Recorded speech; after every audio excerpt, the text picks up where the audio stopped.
Сайн байна уу? Барааны тэмдгийн эрх зүйд холбогдох цуврал хичээлийг үүгээр мэргэжлийн салбарыг зориулж эхлүүлж байна.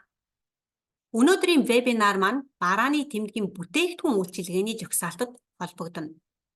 Дэлхийн 130 улсыг нэгтгэсэн Мадридын системд аливаа барааны тэмдгийн мэдүүлгийн бараа үйлчилгээний жагсаалтад шүүлтгэх журмыг зааж өгсөн байдаг.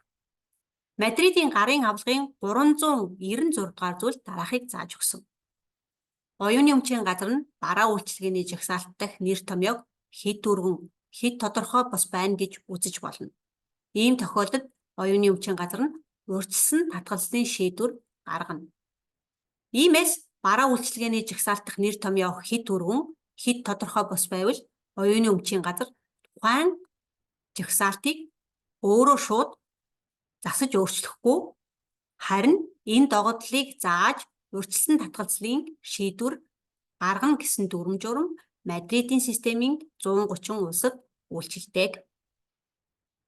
Энэ нь нэг компани байшин бариад улсын комист хүлээлгэж өгөхөөр болбол улсын комисс байшингийн талаар мэргэжлийн дүгнэлт эхлээд гаргана, засаж сайжруулах зүйлийг нь зааж өгнө гэсэнтэй утга нэг юм. Өөрөөр хэлбэл улсын комисс байшин шууд өөрөө засаж янзлахгүй. Учир нь тухайн байшин бол тухайн компани хувийн өмч юм. Барааны тэмдэг бол хувийн бизнесийг, хувийн өмчийг тодорхойлох илэрхийлэл.